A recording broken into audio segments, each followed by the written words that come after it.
Welcome to the Meet the Expert.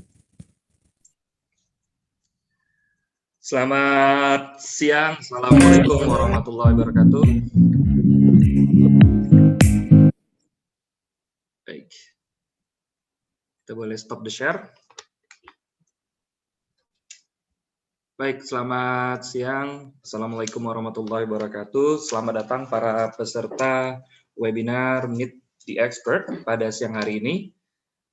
Saat ini kita akan memulai langsung, walaupun masih ada beberapa peserta yang ongoing join, dan kali ini kita kedatangan tamu sesuai dengan poster kita yang sudah disebar, seorang profesional, masih muda, ganteng, ya, karirnya menanjak cepat ya. Beliau ini S1-nya di UI, S2-nya di Jerman, ngambil 3 major, dan sekarang menjadi Chief Strategy Officer di Bluebird. Saya perkenalkan teman lama nih, teman lama pernah ketemu kami dalam satu project ya. Walaupun saya masih junior waktu itu dan beliau saya di lead project ya. Kita perkenalkan Mas Paul Sugianto. Halo Mas Paul. Selamat siang semuanya. Halo Mas Didi. Udah lama ya Mas Didi, itu berapa tahun yang lalu ya? 2013. 13 ya. Benar. Ya, jadi luar biasa 2013 saya ingat banget waktu itu di lunchroom Mas Paul lagi bikin project, saya waktu itu handling project tentang jalan tambang. Beliau masih di perusahaan namanya di McKinsey. Lalu kemudian pas kita gambar-gambar jalan, kasih data, saya cerita ke Mas Paul. Mas Paul kayaknya tahun depan saya mau stop kerja nih. Oh bagus tuh, kata. Oh bagus tuh, kata. Wah baru tahu nih saya. Wah bagus. Kamu ya bagus tuh, kamu ngikutin yang kamu mau, bagus itu. Nah, jadi kalau Bapak dan Ibu, salah satu orang yang mempengaruhi saya juga untuk tekad waktu itu resign ini Mas Paul ini ya. Dan sekarang ada. Ntar gue ditelepon sama KPC lagi. Di sini ada juga dulu Mas mantan atasan-atasan saya di KPC ya. Dan mudah-mudahan ada berjoin, ada dulu yang kalau Mas Paul ingat ada business improvement, ada Pak Didi Fortunadi, mudah-mudahan sudah bergabung. Kenal, saya baru ketemu Pak Didik itu 3-4 bulan lalu ketika CEO forum.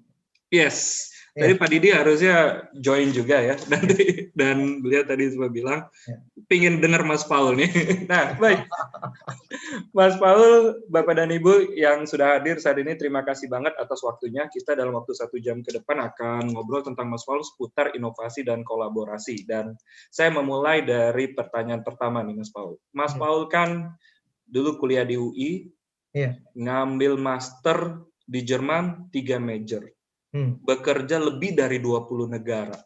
Sebenarnya dulu sewaktu sekolah, Mas, itu cita-citanya begitu atau ada cita-cita yang lain, Mas? Ini cita-cita gue ngaco sih. Cita-cita gue dulu cuma gampang, cuma pengen punya duit. Punya duit? Ya. Berarti sama, Mas. Saya SMA juga gitu, Mas, cita-citanya. Karena kan gue, honestly, gue dari keluarga bukan keluarga punya kan. Cita-cita gue tuh dari dulu cuma pengen punya uang aja. Jadi nggak pengen pusing tentang keuangan. Nah, jadi waktu itu awalnya punya cita-cita kan, kemudian punya paman yang lumayan sukses dan dia kan dia engineer building ya, jadi civil engineer ya. Terus oke, let me be civil engineer gitu kan. Terus pas nggak lama, kayaknya enak jadi dokter ya, kayak dokter duitnya lebih banyak. Seriously pernah jadi cita-cita jadi dokter, Mas? Seriously. Terus pas jadi dokter, terus gue pikir, tapi gue pikirnya, kayaknya tanggung jawabnya mengenai hidup mati itu susah banget. Dan Mas Didi kan tahu, saya kan ngomongnya nggak pakai politik kan. Kalau ngomongin ada yang meninggal ke keluarganya langsung bilangnya gimana gitu kan. Iya, pasti nggak pakai basa-basi kan. Nah, terus gue pikir kayaknya enggak deh. Ya udahlah, gue kerja bikin pesawat aja. Jadi gue jadi kan pesawat jarang ngobrol sama orang. Yang pertama gue pikir jadi kerjanya bikin pesawat aja gitu. Nah, tapi ya gue kenal Mas Paul ini ngomongnya straight to the point ya. Iya. Gak muter-muter, langsung pada points ya. Gak ada politik-politiknya kan. Jadi kebayang nggak kalau orang keluarga meninggal, gue mesti ngomong gimana? Gak bisa kan? Betul. Yaudah gue ngaji dokter deh. Akhirnya memilih masuk UI ya Mas ya? Iya, masuk UI. Kemudian, masuk UI, dan akhirnya waktu itu langsung pekerjaan pertama itu masuk kemana Mas? Di Airbus. Di Airbus. Iya, jadi Kok bisa ya Mas? Itu kan perusahaan gede banget dan kayaknya jarang banget tuh orang Indonesia. gue kan lumayan ya oke, count it as lucky, tapi gue bilang karena kerja keras juga sih. Jadi pas gue kuliah S2, gue dapet beasiswa kan. Dan beasiswanya kebetulan juga dari Airbus. Oke. Oke, jadi memang waktu itu kan gue kuliahnya itu kan gue langsung kuliah, inilah bukannya, gue tuh lumayan nerd banget kan. Gue baca kerjanya baca buku gitu kan. Oke, Sekarang baca buku. baca buku mulu lah. Nah, kemudian pas itu kan gue lagi kuliah S2 yang pertama, terus gue pikir kayak masih gampang gitu. Gue ambil S2 yang kedua gitu kan. Dan itu gue habis itu ya udah sekalian aja ngambil double major aja, langsung triple degree kan, langsung barengan semua kan. Dan itu gue sambil kerja loh. Sambil kerja? Iya, karena kan gue dapat beasiswa cuma dapat beasiswa nggak penuh ya. Jadi gue kerja apa Mas waktu itu Mas? Sambil kuliah? Aja gila, dari bersihin jalanan, kerja di Serius pernah bersih jalanan Mas? I done like a lot of job that you will never imagine before. Gue bahkan pernah kerja di pabrik ya. Waktu itu kan gue lagi benar-benar nggak ada uang ya. Bayangin, gue kerja praktikum sih, industrial training ya, industrial training. Industrial training kerja gue waktu itu di Airbus. Industrial training kan dapat gaji kecil kan. Gue kerja industrial training dari jam 9 sampai jam 5 kan. Jam 5 gue nyampe kosan, tidur, kemudian jam 9 malam udah bangun lagi, jam 10 malam kerja lagi jam 3 pagi di pabrik.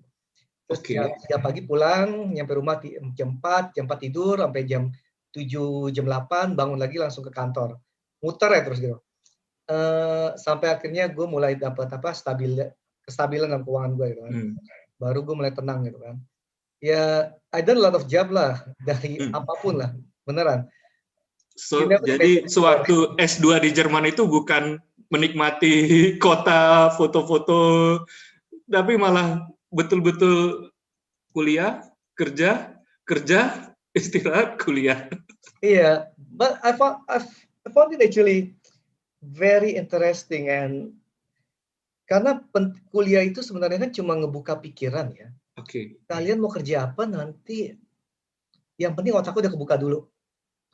Karena dipakai di kerjaan itu sebenarnya logika. Yang penting logika jalan nggak. Contoh lah, ngambil programming. Ya. Masalah orang sekarang tuh nggak memikir pakai logika dulu, langsung bikin program. Kalau yang penting tuh gimana sih logikanya, programnya jalannya bagaimana. Selama itu dipikirkan kepakai logika tuh masuk, berarti bisa diprogramin. Nah, kuliah itu cuma untuk ngebuka pikiran, ngebuka cara berpikir, ngebuka gimana kita pakai logika, supaya kita bisa gampang merangkai sesuatu. Tujuan kuliah itu cuma itu doang. Tapi kenapa ngambil banyak-banyak nih Mas Paul kuliahnya? Karena waktu itu kan gue memang, kelemahan gue memang ini ya, gue tuh cepat bosanan. Nah, pertama gue ngambil kan S2-nya kan di bagian mesin kan. Nah, kemudian material science ya. Nah, kemudian gue ngambil spesialisasinya di komposit ya. Jadi bikin kayak komposit produk kayak badan pesawat gitu ya. Kayak glass fiber, gimana sih carbon reinforced fiber, apa enggak, terus juga kayak badan pesawat kayak gimana sih gitu kan. Contoh ini kacamata gue contohnya ini gagangnya ini dari plastik yang buat pesawat.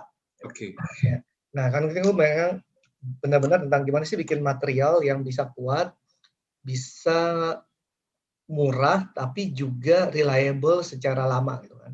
Nah, terus gue pikir, untuk ini kayaknya gue butuh banget pengetahuan gue di bidang kimia. Gue ngambil proses engineering. Jadi karena merasa penasaran itu? Penasaran itu. Jadi gue belajar tentang gimana sih bikin pabrik, gimana sih chemistry industri, karena chemistry industri itu beda dengan chemistry di lab ya. Di lab kan cuma gampang, lu bisa bikin compound ya. Sedangkan industri gimana lu bisa bikin dalam mass product dan dengan kualitas yang menjanjikan. Karena kan kalau mass product itu reliability-nya kan nggak setinggi di lab, karena lab itu kan control environment-nya tinggi banget. Nah, jadi situ gue ngambil kimia kan, proses engineering. Pas ngambil kimia gue bilang, gue rasa gue butuh juga sekalian manajemennya gitu kan. Jadi gue ngambil gitu kan. Jadi gue belajar manajemen. Dan itu gue sambil kerja loh, bayangin ya. Kuliah 3 sambil kerja, and it turned out to be okay kok gitu. And I Tapi still have a life gitu loh. yes, Tapi gue nggak punya life sama sekali gitu. I still doing like my sport, my private life, still doing it gitu. really? Iya. Jadi sebenarnya selain kerja, kuliah, waktu di Jerman itu kegiatannya apa lagi nih, Mas? Gue banyak kegiatan kan. Di waktu itu contohnya gue banyak melakukan pro bono kan. Contohnya waktu itu gue salah satu founder untuk Food for the Homeless di kota Hamburg waktu itu kan. Oke. Kan gue emang banyak di Hamburg kan. Jadi ya tiap hari Minggu kayak bikin kitchen, kasih makanan, bikin makanan, terus keliling-keliling kota, membagikan makanan kayak gitu. Dan that's outside my official work kan. Yes. Ya. Terus gue juga masih banyak melakukan pro bono juga kayak event charity, pasti gue ikutan ngebantuin apa. Ya dari apapun lah gue bantuin ya. Bahkan cuma ngejagain jalanan gue bantuin, gitu. Ngejagain buat parkiran gue juga bantuin gitu kan. Karena ngebantuin bisa dari segi apapun kan, bukan karena wah gue ngebantuin, gue mesti posisi kayak begini, gue mesti jabatannya. Lah itu mah bukan ngebantuin kalau niat lu aja udah harus dilayanin gitu loh. Yes. Mas, gue baru tahu sih dulu Mas Paul tuh sampai kerjanya even like bersihin jalanan sampai jadi sekarang Chief Strategy Officer-nya Bluebird tuh ya. Kalau kemarin aku lihat di artikel ada bilang dari engineer Airbus jadi driver Bluebird. Itu biasa. Ini harusnya artikelnya dari cleaning service. Nggak itu benar ya, karena banyak orang tuh ngelihatnya kayak gampang ya. Oh, you already been in that position. Pikirnya semua gue born with a golden spoon in my mouth gitu kan. Gila, not at all gitu. I have to earn all of this gitu. Gue kerja bener-bener dari bawah. Oke, contoh lain lah. Tahu nggak kenapa gue nggak bisa naik motor sampai sekarang? Kenapa? Gue nggak bisa ngendarin motor, tau nggak?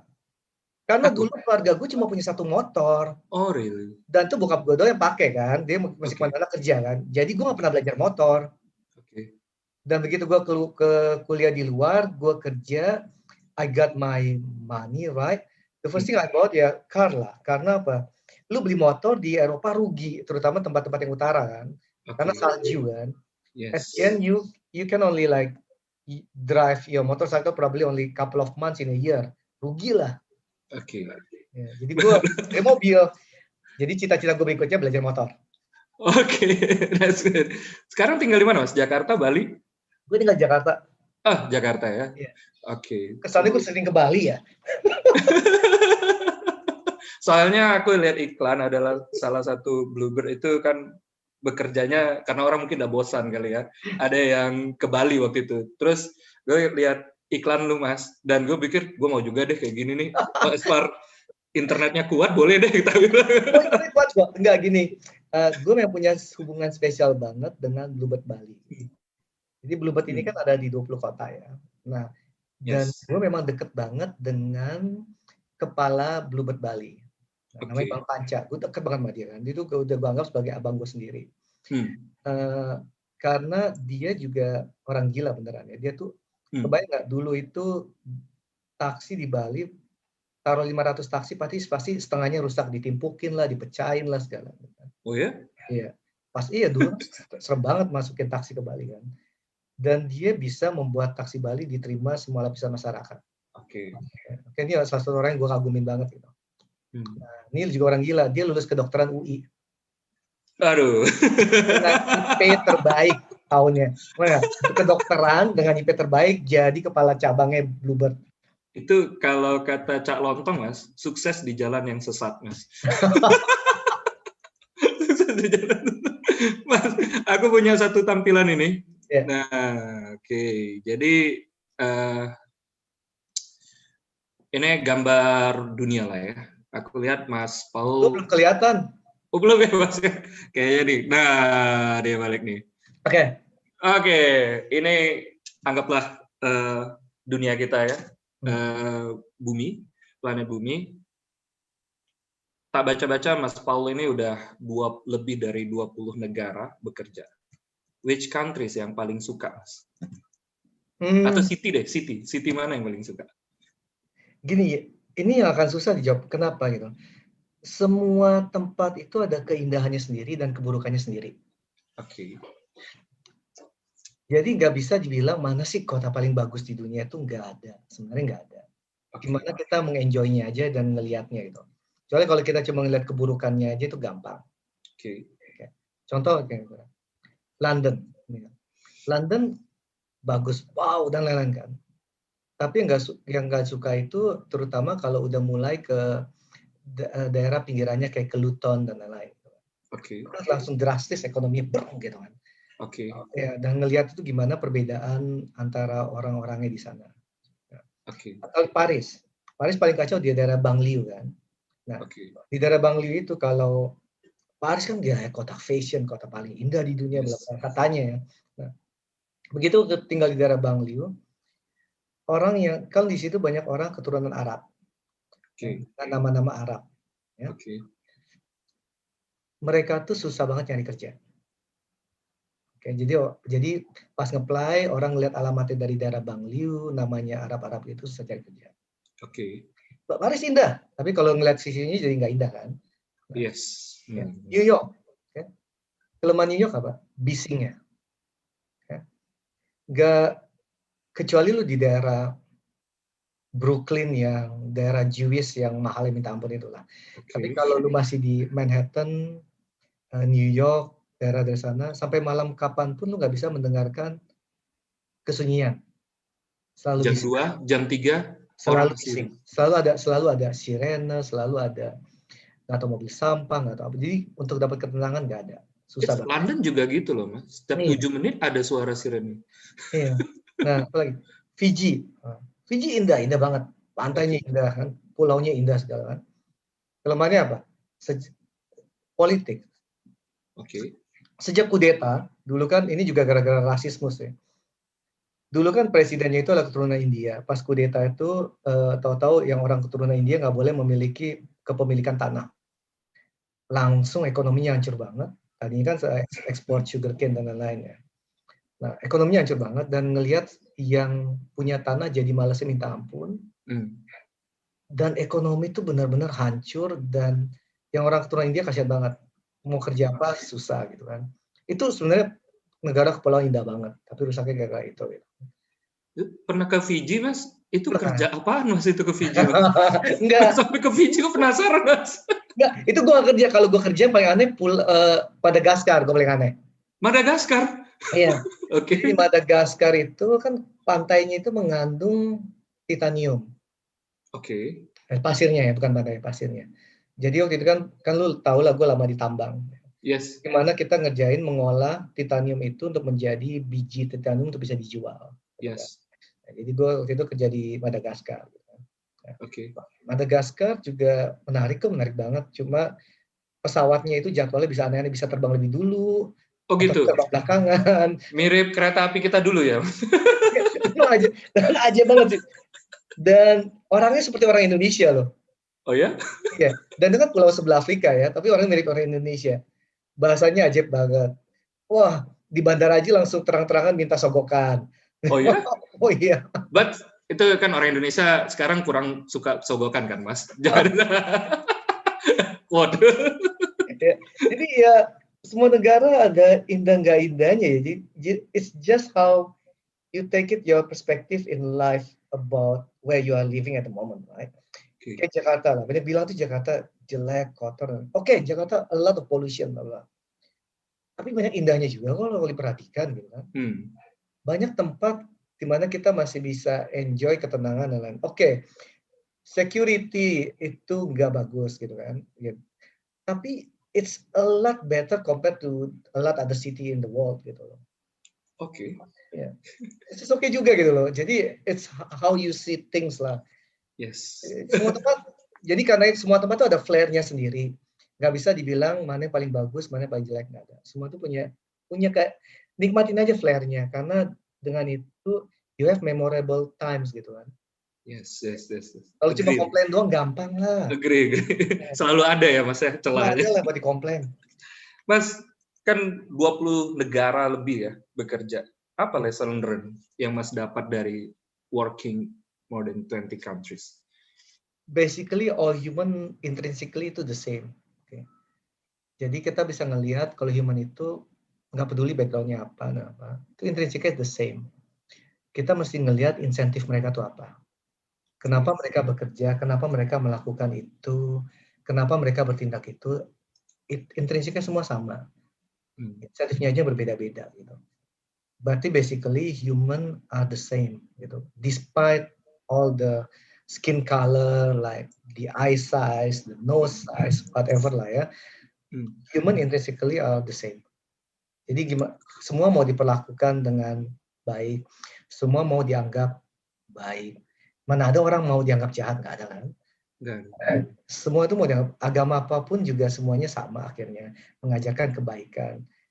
Dan semuanya itu juga ngelihat gimana orang hidupnya memperlakukan orang lain. Semua sama kan akhirnya kan. Jadi intrinsically itu human di negara manapun, dan gimana dia relationship-nya terhadap agama dan lainnya, itu the same. Okay. Yang salah adalah ketika orang menggunakan agamanya terlalu ekstrim. Tuh. Ya. Tapi basically human intrinsically are the same. So, kalau Mas Paul nih, selama bekerja ya, mungkin udah banyak banget tempat yang dikunjungin, mungkin satu perusahaan tapi bisa saja interaksinya banyak banget deh, dengan orang-orang yang berbagai macam. Lu pernah ngalamin nggak sih Mas? Kayaknya gue nggak bisa nih kerja sama nih orang. Ini kayaknya sulit nih diajak kerja sama, dan apa sih yang jadi red flags-nya Mas Paul gitu begitu bilang, gue stop nih, harus, ini kayaknya susah kita kolaborasi sama dia.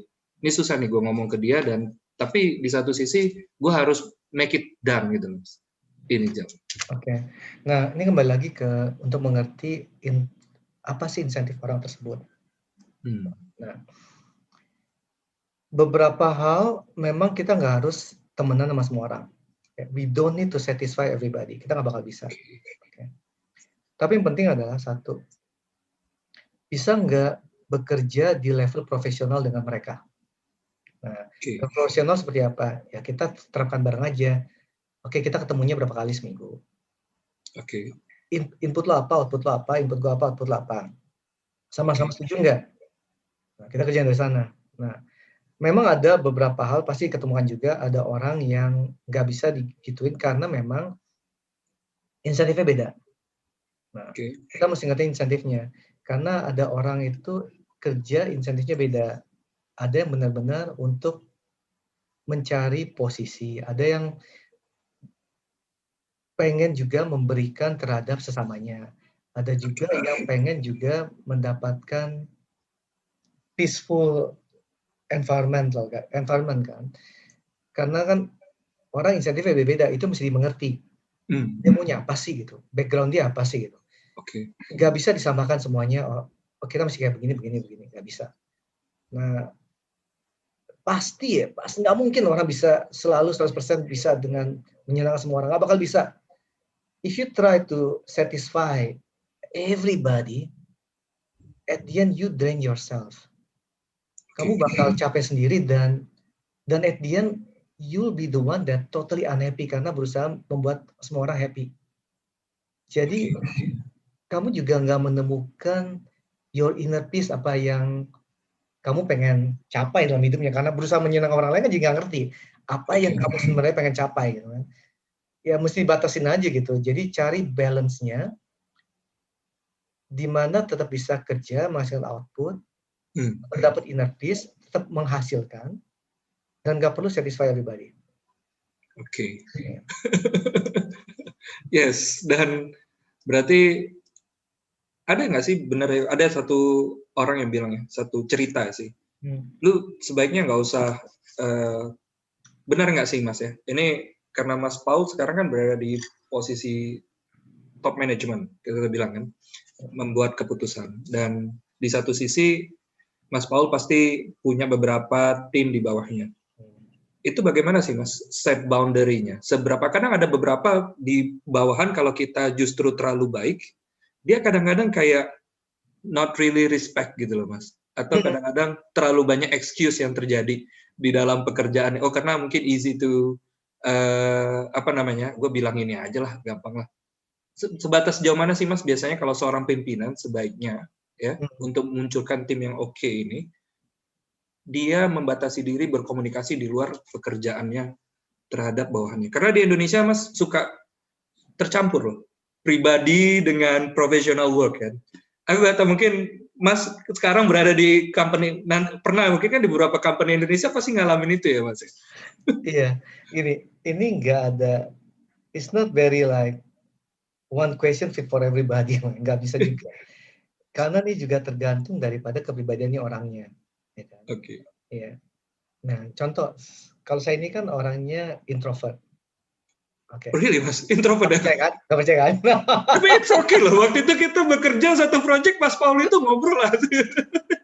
Gini, kalau kita ngelihat MBTI, saya ini INTP gitu kan. Jadi semuanya tapi di boundary. Contohnya I-nya itu di boundary. Jadi kategori berikutnya adalah gue expressive introvert, di mana gue tidak mengalami masalah untuk berekspresi di depan orang, ribuan orang. Tapi dan itu untuk gue mendapatkan energi kembali, gue harus sendirian. Oke. Makanya biasanya kalau udah jam berapa, gue pasti sendirian. Gue nggak mau ngumpul sama orang, main gitar sama orang, enggak. Karena I need to recharge myself being alone. Nah, ya tergantung orang, kalau emang orangnya suka gimana ya, hangout sama anak-anak buahnya, ya terserah dia kan.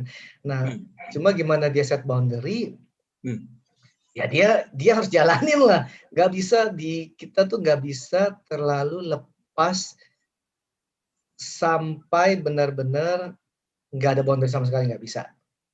Karena tetap aja ada batasan di mana sebagai atasan dan bawahan itu ada batasannya. Tapi kan tergantung dari tiap orang. Ini nggak ada jawaban perfect question, perfect answer-nya nggak ada.